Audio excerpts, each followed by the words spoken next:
আমার যেই হাসনাত আব্দুল্লাহ যে প্রোফাইলটি আছে, পার্সোনাল প্রোফাইল, সেই প্রোফাইলটিকে ডিসেবল করে দেওয়া হয়েছে বেশ কিছুদিন আগে। আমি এই প্রোফাইলে, এই পেজ থেকে আমি এখন থেকে নিয়মিত অ্যাক্টিভ হব। এই পেজ থেকে, এই পেজটা এতদিন পর্যন্ত আমার যারা এডমিন আছেন তারা চালাতেন, এখন থেকে আমি এই পেজে নিয়মিত হব। আপনারা আমাকে স্পষ্ট শুনতে পাচ্ছেন কিনা বা স্পষ্ট দেখতে পাচ্ছেন কিনা আমাকে একটু কাইন্ডলি জানাবেন। দীর্ঘদিন আমি সোশ্যাল মিডিয়াতে ইনঅ্যাক্টিভ, আমার কোনো অ্যাক্সেস ছিল না। তো এখন থেকে আমি এই পেজটাতে আমি অ্যাক্টিভ হব এবং এই পেজটা আপনারা হচ্ছে মানুষের কাছে পৌঁছে দিন।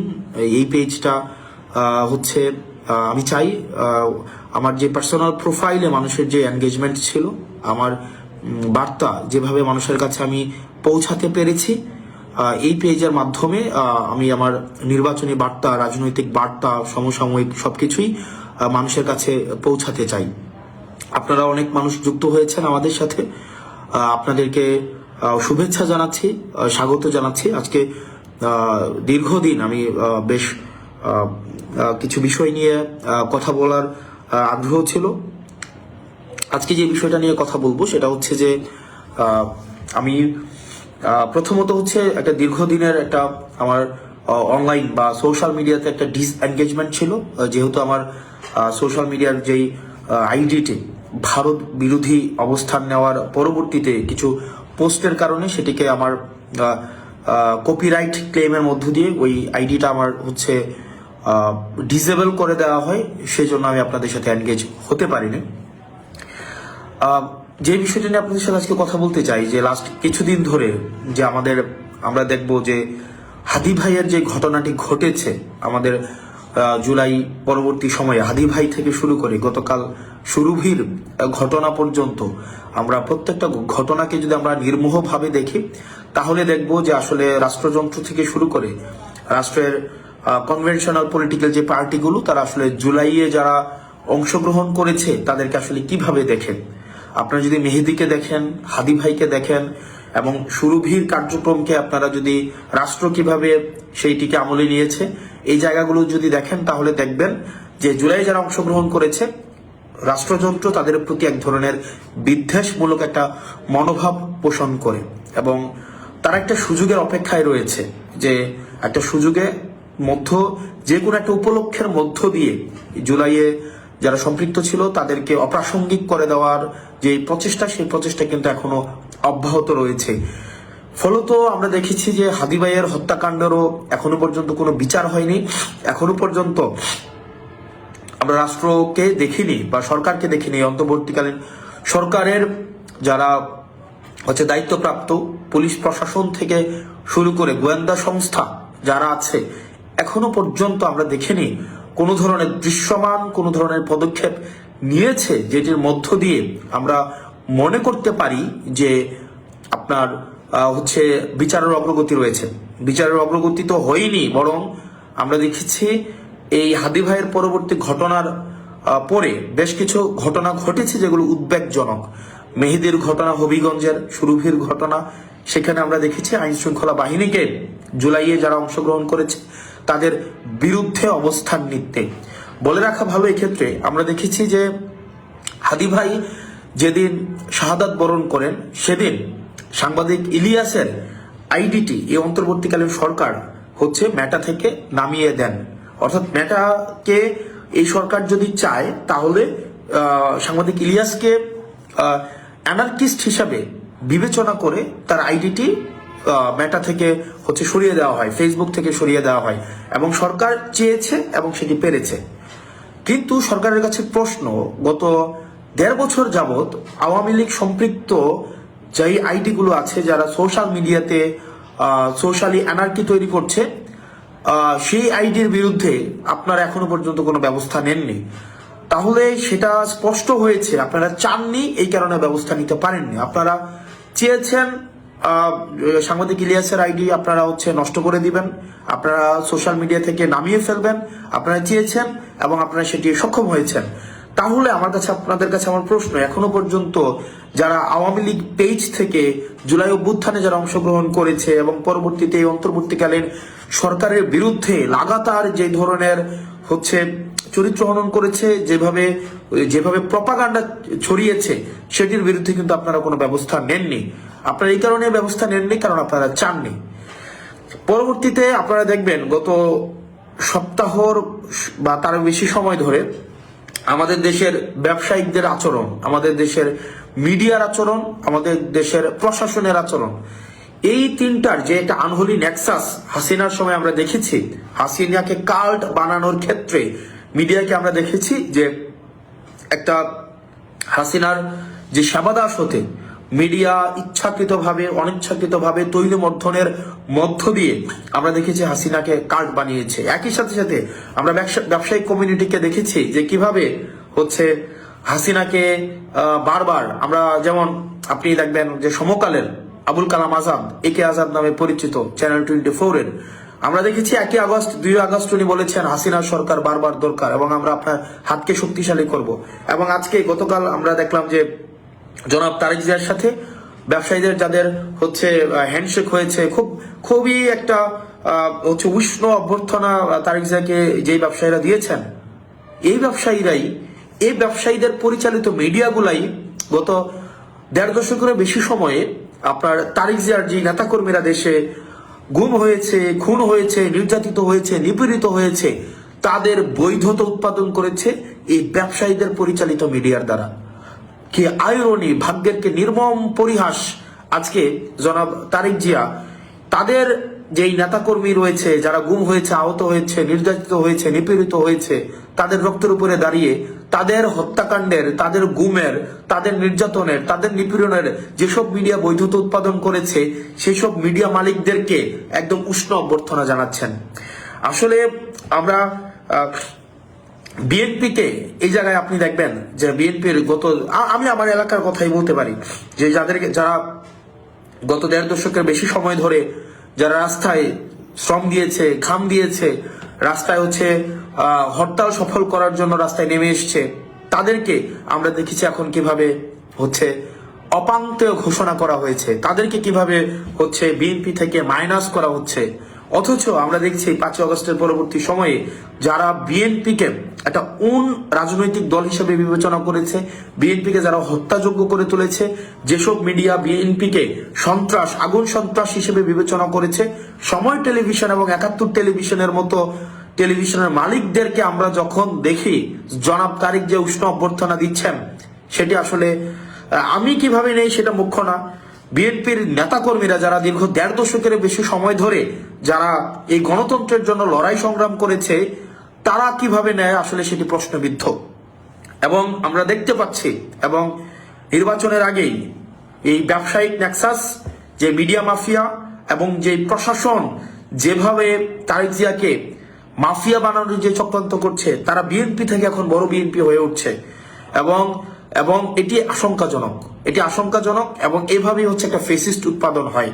এভাবেই হচ্ছে যখন সবাই এই 1.5 দশকের বেশি সময়ে বিএনপির যে গণতন্ত্রকে একটা অংশগ্রহণমূলক একটা নির্বাচনের জন্য তাদের যে ত্যাগ, তাদের যেই শ্রম, তাদের যেই বিএনপির একজনের নেতাকর্মী বাদ নাই যে যাদের বিরুদ্ধে মামলা হয়নি, কেউ ঘরে ঘুমাইতে পারে নাই, এরকম অনেকে আছে যারা ঘরে ঘুমাইতে পারে নাই। অথচ আজকে আমরা দেখতে পাচ্ছি ওইসব ব্যবসায়ীরা, ওইসব মিডিয়ারা এবং ওইসব প্রশাসনই হচ্ছে বিএনপির সবচেয়ে কাছের, বিএনপি থেকে আরো বড় বিএনপি হয়ে উঠছে, যেগুলো আসলে আমাদেরকে আশাহত করে। এবং পরবর্তী বাংলাদেশটা আসলে কোন দিকে যেতে পারে এবং পরবর্তী বাংলাদেশটা রূপরেখাটা কেমন হতে পারে, এবং যেই মিডিয়া, ব্যবসায়ী এবং প্রশাসনের যে আনহোলি নেক্সাসে, আমরা চাইবো না যে জনাব তারেক জিয়া সাহেব এই নেক্সাসের মধ্যে পড়ে যাক। আমরা চাই যে গণতান্ত্রিক উত্তরণের যেই পথ উন্মোচিত হওয়ার রাস্তা উন্মুক্ত হয়েছে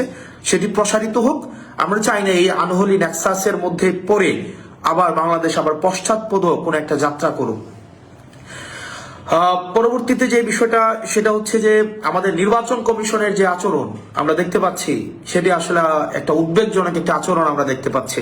নির্বাচন কমিশন, আমরা আইন সবার জন্য সমান হওয়া উচিত, প্রত্যেকটা মানুষের জন্য আসলে আইন সমান হওয়া উচিত এবং সমান হবে, এটাই হচ্ছে আইনের যেই চরিত্র। প্রত্যেক স্থান, ব্যক্তি, ধর্ম এবং গোত্র নির্বিশেষে আইনের প্রয়োগটা আমরা প্রত্যাশা করি সমান হবে।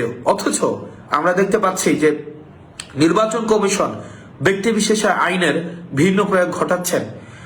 একই কারণে একই রাজনৈতিক দলের মনোনয়ন বাতিল করা হলেও আবার একই কারণে অন্য একটা রাজনৈতিক দলের মনোনয়নকে বৈধ ঘোষণা করছে, যেটি একটা নিরপেক্ষ অংশগ্রহণমূলক রাষ্ট্র যেই প্রতিশ্রুত একটা অংশগ্রহণমূলক নির্বাচনে কতটা নিশ্চিত করবে সেটি আসলে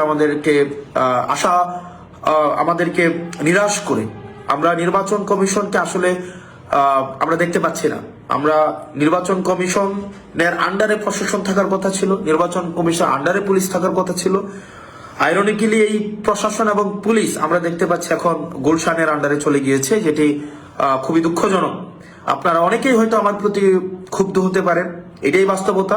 এবং আমরা যে একটা লব সাইডের একটা প্রশাসন দেখতে পাচ্ছি এবং পুলিশ দেখতে পাচ্ছি, তারা কতটা রাষ্ট্র প্রতিশ্রুত একটা অংশগ্রহণমূলক একটা নির্বাচন করতে পারে সেটি নিয়ে আমাদের আসলে ভাবার সময় এসছে। আমরা আমাদের জায়গা থেকে প্রতিজ্ঞ, আমরা আমাদের জায়গা থেকে আমরা আমাদের কাজ করা অব্যাহত রাখবো। আমরা নিশ্চিত করতে চাই সংস্কারের প্রশ্নে, ভারত বিরোধিতার প্রশ্নে, আগ্রাসন বিরোধিতার প্রশ্নে অনেকেই বলে যে আপনারা আগ্রাসন বিরোধিতার কথা বলেন, আবার দেখা যায় ভারতের সাথে ব্যবসায়িক সম্পর্ক রাখেন। দেখেন, ব্যবসায়িক সম্পর্ক, আমাদের সাংস্কৃতিক যে মেলবন্ধন, আমাদের রাজনৈতিক যে মেলবন্ধন, আমাদের সামাজিক, সাংস্কৃতিক, অর্থনৈতিক এবং ঐতিহাসিক যে মেলবন্ধন রয়েছে সেটি আমাদের অব্যাহত থাকবে। কিন্তু দাদাগিরির যে সম্পর্ক, আমাদের দেশে কে ক্ষমতায় আসবে, কে ক্ষমতা থেকে যাবে সেটি নির্ধারণ করে দেওয়ার যেই একটি বিদেশি প্রবণতা, যে আগ্রাসী যে প্রবণতা রয়েছে, এখানে রাষ্ট্রযন্ত্র, এখানের প্রশাসন, পুলিশ এবং এখানের অর্থনৈতিক রাজনৈতিক কাঠামোতে হস্তক্ষেপ করার যে প্রবণতা রয়েছে, আমরা সেটির বিরোধিতা করছি। আমরা ভারতের আপামর জনগণ, এই যে পিপল টু পিপল যে কমিউনিকেশন, এই যে গভর্নমেন্ট টু গভর্নমেন্ট যে কমিউনিকেশন এবং আমাদের business to business communication, G to যে কমিউনিকেশন, এই কমিউনিকেশন গুলোর মধ্যে যে সাটেল ডিফারেন্স রয়েছে, সেই জায়গাতে আমরা আমাদের প্রশ্নের জায়গাটি সেটি আমাদের পিপল টু পিপল কমিউনিকেশন। সেই কমিউনিকেশনটি আমাদের নির্ধারিত হবে আমাদের ইতিহাস, আমাদের সংস্কৃতি, আমাদের সেটির বাস্তবতায় আমাদের নির্ধারিত হবে। আমরা সেটির বাস্তবতায় নির্ধারিত হবে। কিন্তু আমরা চাই না একটি স্বাধীন সার্বভৌম দেশে, যে আমরা দেখেছি অতীতে যেমনটা হয়েছে, যে জাতীয় পার্টির মতো একটা দল তারা বিদেশে মিটিং করে এসে, ভারতে মিটিং করে এসে আমাদের দেশে বলতো, প্রেস কনফারেন্স করে বলতো যে কি মিটিং হয়েছে আমরা সেটি বলতে পারবো না, এবং আগামী নির্বাচনে কে কি ভূমিকা পালন করবে সেটা ভারত নির্ধারণ করবে। আমরা দেখেছি আওয়ামী লীগের তৎকালীন পররাষ্ট্রমন্ত্রী ভারতে গিয়ে বলে আসতে যে আপনারা যেভাবেই হোক এই সরকারকে টিকিয়ে রাখুন। আমরা চাই বাংলাদেশের সরকার নির্ধারণ করবে বাংলাদেশের জনগণ যাকেই ভোট দিয়ে নির্বাচিত করে বাংলাদেশ জনগণ এবং প্রত্যেকটা রাজনৈতিক দল সেই ম্যান্ডেটকেই সম্মান জানাবে। কিন্তু সেটি যদি জনগণ নির্ধারণ না করে, সেটি যদি ভারত বা পার্শ্ববর্তী দেশ নির্ধারণ করে দেয়, আমাদের প্রশ্নের এবং আমাদের আঙুল উঁচা করার জায়গাটা সেইখানটাই। তো আমরা চাই, আমরা যারা সংস্কারের পক্ষে আমরা যেই জোট অবস্থান নিয়েছি, আমরা আগ্রাসন বিরোধিতার প্রশ্নে যে জোট অবস্থান নিয়েছি, দুর্নীতি বিরোধিতার প্রশ্নে আমরা যেই জোট অবস্থান নিয়েছি, আমরা সেই জোট আমরা আমাদের কার্যক্রম অব্যাহত রাখবো। একই সাথে এই নির্বাচনে দুইটা পক্ষ ভাগ হয়ে গিয়েছে, একটা গোলামের জোট, একটা আজাদির জোট।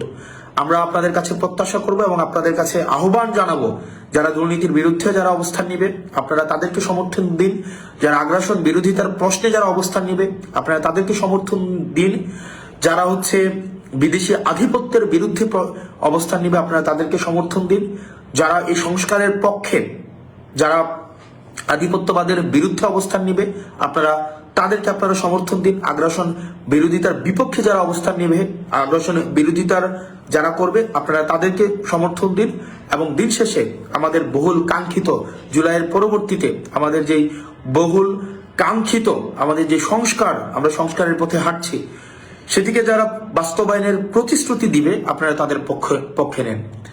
সর্বশেষ আমি দেবিদ্বারবাসীকে আহ্বান জানাবো আমরা দেবিদ্বারবাসীর দীর্ঘদিনের স্বপ্ন, দীর্ঘদিনের আকাঙ্ক্ষা। আমি দেবিদ্বারে বড় হয়েছি, আমি দেবিদ্বার শহরে বড় হয়েছি, আমি দেবিদ্বারের মাটিতে পানিতে আমি বড় হয়েছে, আমি দেবিদ্বার স্কুলে পড়াশোনা করেছি এবং দেবিদ্বারের যে দোকানপাট আছে দেবিদ্বার উপজেলার প্রত্যেকটা দোকানপাটের প্রত্যেকটা মানুষের সাথে আমার হৃদ্যতাপূর্ণ সম্পর্ক আজকের না। আমি 24 বছর, আমার এই 27 বছর বয়সের আমি 24 বছর আমি দেবিদ্বারে অতিক্রান্ত করেছি। আমি সেই জায়গা থেকে আমি আপনাদের কাছে আহ্বান জানাবো, আপনারা যারা আছেন, আপনারা দেবিদ্বারবাসী আপনারা যারা আছেন, আমি আপনাদের সন্তান। আমি বিষয়টা এমন না যে অন্য জায়গা থেকে এসে উড়ে এসে জুড়ে বসেছে। আমি এই মেঠুপথ দিয়ে হেঁটে বেরিয়েছি। আমার স্কুল রেয়াজউদ্দিন স্কুল, এই রেয়াজউদ্দিন পুরান বাজার, শিবনগর, এই যে স্কুলের ফাঁকে আমরা আইল দিয়ে হেঁটে বেড়াতাম। মোহন আবাসিক এলাকা, গুমতি আবাসিক এলাকা, পূর্বাস আবাসিক এলাকা, এই শান্তি রোড দিয়ে আমরা হেঁটে বেরিয়েছি, এই এলাকাগুলোতে থেকেছি। আমাদের আড্ডার জায়গা ছিল দেবিদ্বার সরকারি কলেজ, উপজেলা, শান্তি রোডের মাথা। আমি ছিলাম রেয়াজউদ্দিনের ছাত্র, সরকারি কলেজে আমরা খেলেছি। চাপানগর থেকে শুরু করে পৌরসভা, ফতেহাবাদ, ভিরেল্লা, বারেরা, আমাদের মাসিকারা, পুনরা, এই জায়গাগুলো ছিল আমাদের বিচরণ ক্ষেত্র। আমরা হেঁটে বেরিয়েছি, ঘুরে বেরিয়েছি। আমাদের যে 16টা ইউনিয়নের প্রত্যেকটা জায়গায়, বিষয়টি এমন নয় যে রাজনৈতিক কার্যক্রম পরিচালনা করার জন্য, সেই জায়গাগুলোর সাথে আমাদের সম্পৃক্ততা দীর্ঘদিনের, আমার সম্পৃক্ততা দীর্ঘদিনের। এবং বিষয়টি এমন না যে আপনারা আমাকে নির্বাচিত না করলে আপনাদের সাথে আমাদের সম্পর্কের কোনো ধরনের টানাপোড়েন ঘটবে। আপনাদের সাথে আমার যে সম্পর্ক সেটা রাজনৈতিক সম্পর্ক না, সেই সম্পর্কটি হচ্ছে হৃদ্যতার সম্পর্ক, আত্মার সম্পর্ক, আন্তরিকতার সম্পর্ক। এবং আমি বিশ্বাস করি আমাকেও আপনারা সেভাবেই দেখেন। এবং বিএনপির অনেক মানুষ আছে, অনেক মানুষ আছে আমাকে ব্যক্তিগতভাবে পছন্দ করে, এবং আমি বিশ্বাস করি তারা ধানের শীষের রাজনীতি করলেও ভোটটা তারা সাপলাতে দিবে। একই সাথে সাথে অন্য রাজনৈতিক দলের যারা আছে তারা আমাকে এলাকার ছেলে হিসাবে, রেয়াজউদ্দিনের ছাত্র হিসাবে, আমি উপজেলার সন্তান হিসেবে, রসুলপুরের সন্তান হিসেবে, নদীর ওই পারের সন্তান হিসেবে, নদীর এই পারে আমার থাকা, আমি প্রত্যেকটা ইউনিয়নের সাথে আমার ব্যক্তিগতভাবে যে সম্পর্ক, সেই সম্পর্কের কারণে মানুষ আমাকে গ্রহণ করে নিয়েছে, ইতিমধ্যেই গ্রহণ করে নিয়েছে। এবং সেটির বহিঃপ্রকাশ সেটি ঘটবে 12ই ফেব্রুয়ারি। এবং অনেকেই এই নির্বাচনী ইতিবাচক পরিস্থিতিকে বানচাল করার বিভিন্ন প্রচেষ্টা আপনারা দেখেছেন, অব্যাহত রেখেছে। কিন্তু আমি আপনাদেরকে কমিটমেন্ট দিচ্ছি, আপনারা ভোট দিতে আসবেন, আপনারা যাকে ইচ্ছা ভোট দেন। এবং আমি আপনাকে নিশ্চিত করি, আপনি যদি আমার বিরুদ্ধেও ভোট দিতে চান, সেই ভোট যেন আপনি স্বাধীনভাবে দিতে পারেন, সেটির নিশ্চয়তা এবং সেটির অধিকার আদায়ের জন্য আমি কাজ করে যাব। একই সাথে সাথে আমি একটি বিষয় আপনাদেরকে বলবো, ইতিমধ্যে আপনাদেরকে অনেককে হুমকি ধামকি দেওয়া হচ্ছে অনেক অন্য রাজনৈতিক দলের থেকে, যে কেন আপনি আমার রাজনৈতিক দল করেন, কেন আপনি আমার নির্বাচনের কার্যক্রমে আসেন। দেখেন, এটা হচ্ছে সবচেয়ে নিচু মনের পরিচয়। এর থেকে নিচু মনের পরিচয় আর পৃথিবীতে কিছুই হইতে পারে না। হুমকি ধামকি দেওয়া অর্থাৎ, আপনার যদি আমি আপনাকে ফোন দিয়ে বলতেই হয় যে কেন আপনি অন্য রাজনৈতিক দলে গেলেন, এর থেকে নিজেকে ছোট করা, এর থেকে আর কিছুই হইতে পারে না। আমি দেবিদ্বারবাসীকে আহ্বান জানাবো, দলমত নির্বিশেষে আপনি নানা মতের হইতে পারেন, নানা পথের হইতে পারেন, আপনি নানা পেশার হইতে পারেন, নানা বর্ণের হইতে পারেন, আমি আপনার সন্তান। আমি আপনাদেরকে নিয়ে আমি নির্বাচন করতে চাই এবং আপনাদের ভোটেই আমি নির্বাচিত হইতে চাই। আমি আমার শুধুমাত্র আমার দলীয় নেতা কর্মীর ভোটেই শুধুমাত্র আমি নির্বাচিত হবো, বিষয়টা এমন না। আমি চাই আমার মায়েরা, আমার বোনেরা, আমার দেবিদ্বারের, আমার স্কুলের বড় ভাইয়েরা, আমার রেয়াজউদ্দিনের বড় ভাইয়েরা, আপনারা যারা আছেন, এবং আমার প্রবাসী, আমার বাবার বন্ধুরা যারা প্রবাসী আছেন, সৌদি আরব, দুবাই, ওমান, কাতার, বাহরাইন, আপনারা যারা আছেন প্রবাসী রেমিটেন্স যোদ্ধা, দেবিদ্বারের অধিকাংশই হচ্ছে রেমিটেন্স যোদ্ধা। আপনারা যারা আছেন, যারা নানা বর্গের মানুষ, যারা বিভিন্ন পেশা শ্রেণী পেশার সাথে যুক্ত, যারা রাজমিস্ত্রি, কাঠমিস্ত্রি, ব্যবসায়ী, শ্রমিক, পেশাজীবী, তারপরে যারা সবজি বেচেন, মাছ বিক্রি করেন, সংসার চালান, যারা চাকরিজীবী, যারা শ্রমজীবী, যারা সিএনজি ড্রাইভার আছেন, যারা মোটরযান শ্রমিকের কর্মচারী কর্মকর্তা আছেন, আমি সবার ভোট প্রত্যাশী। আমি আপনাদের কাছে চাঁদা নিতে কোনোদিন, আমি গত 1.5 বছরে যাই নাই, কোনোদিন যাবও না। গত 1.5 বছরের চাঁদা কারা আপনাদের কাছে নিতে গিয়েছে আপনারা তাদেরকে দেখেছেন, এবং তাদের কিন্তু ভয় পেয়ে গিয়েছে। এবং ইতিমধ্যে আপনারা তাদেরকে বলতে শুনবেন যে আমরা গত 1.5 বছরের চাঁদার কারণে আমাদের ভোট কমে যাচ্ছে, কিন্তু আমরা কারো কাছে 100 টাকার জন্য যাই নাই, কিন্তু আমরা ভোট পাওয়ার জন্য আপনাদের কাছে আমরা ভিক্ষা চাইবো প্রয়োজনে। এবং দেবিদ্বারের যারা আপনারা যারা চাকরি করেন, যারা বিভিন্ন বিশ্ববিদ্যালয়ে পড়াশোনা করেন, যারা ইঞ্জিনিয়ারিং এ পড়াশোনা করেন, মেডিকেলে পড়াশোনা করেন, যারা এবার প্রথমবার আপনারা ভোট দিবেন, আমি বিশ্বাস করি আপনারা আবার ভোট তাকেই দিবেন যাকে আপনারা জবাবদিহিতার মধ্যে নিয়ে আসতে পারবেন। আপনারা নিশ্চয়ই এমন কাউকে ভোট দিবেন না যাকে আপনি জবাবদিহিতার মধ্যে রাখতে পারবেন না।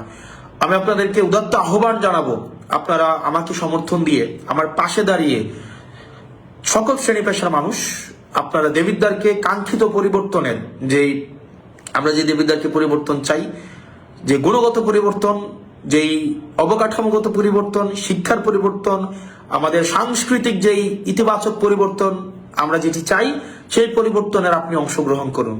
এবং ইতিমধ্যে বিশ্ববিদ্যালয়ের বিভিন্ন শিক্ষক, বিদেশি বিভিন্ন ইউনিভার্সিটি শিক্ষক আমাদের পলিসি মেকিং এ যুক্ত হচ্ছেন, আমাদের পিয়ার ক্যাম্পেইনে যুক্ত হচ্ছেন, রেমিটেন্স যোদ্ধারা আমাদের সাথে যুক্ত হচ্ছেন, নানা শ্রেণী পেশার মানুষ আমাদের সাথে যুক্ত হচ্ছেন, যেটি আমাদের কর্মস্পৃহাকে আরো বেশি আমাদের শক্তিশালী করছে। তো আমরা প্রতিনিয়ত আমাদের আগ্রহ আকাঙ্ক্ষা আমাদের বৃদ্ধি পাচ্ছে।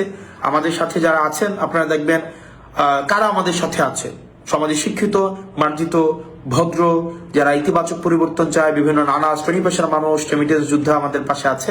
অপরদিকে দেখবেন অন্যদিকে কারা আছে, দেখবেন মাটি কাটার সাথে যারা জড়িত, মাটিখুর, যারা চাঁদাবাজ, যারা মামলাবাজ, যারা দীর্ঘ ১.৫ দশকের বেশি সময় ধরে যারা সিএনজি স্ট্যান্ড দখল করেছে, যারা অ্যাম্বুলেন্সের টাকা খায়, যারা জমি দখল করে, যাদের মনে ইতিমধ্যেই ভয় ঢুকে গিয়েছে, যারা ঋণ খেলাপি, যারা রাষ্ট্রের অর্থ মেরে দিয়েছে, যারা রাষ্ট্রের অর্থ বছরের পর বছর রাষ্ট্রের অর্থ যারা দিচ্ছে না, ওইসব মানুষ একটা পক্ষে রয়েছে। তো আপনাদের কাছে উদাত্ত আহ্বান জানাবো, আমরা আমাদের এই লড়াই অব্যাহত রাখবো। আর যারা দেবিদ্বারবাসী, যারা আপনারা কাকে নির্বাচিত করবেন তার অর্থের উৎস সম্পর্কে আপনার জানা উচিত। আমার অর্থের উৎস আপনারা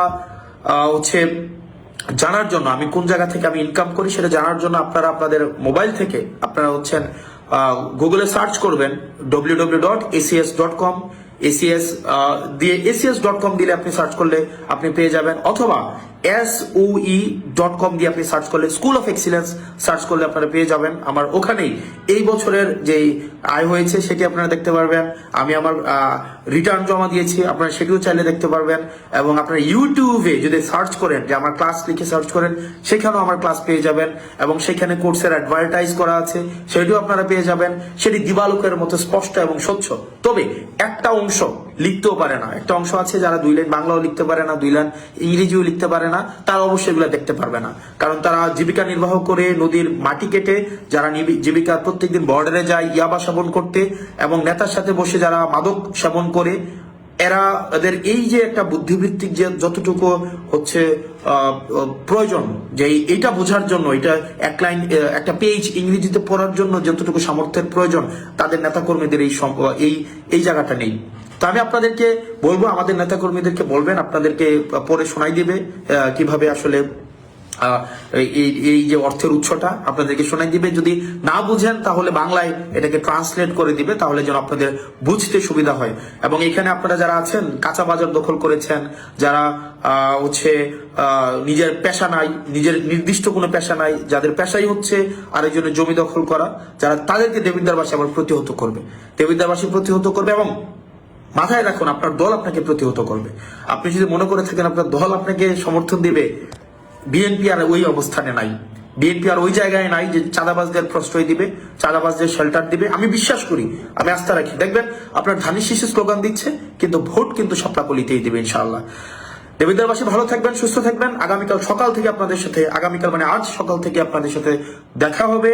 আমাদের বারেরা সরকার বাড়ি মসজিদে সকালে ফজর নামাজ পড়বো, আপনাদের সাথে দেখা হবে। আপনারা সুস্থ থাকুন, ভালো থাকুন। এবং আজকে আমি ওই আইডি ফেরত পাওয়া পর্যন্ত, আমার ওই প্রোফাইল ফেরত আসা পর্যন্ত, আমি এই প্রোফাইল থেকেই আমি রেগুলার আপনাদের সাথে সংযুক্ত হব। আপনারা এটিকে শেয়ার দিয়ে মানুষের সাথে আপনারা যুক্ত করে দিন।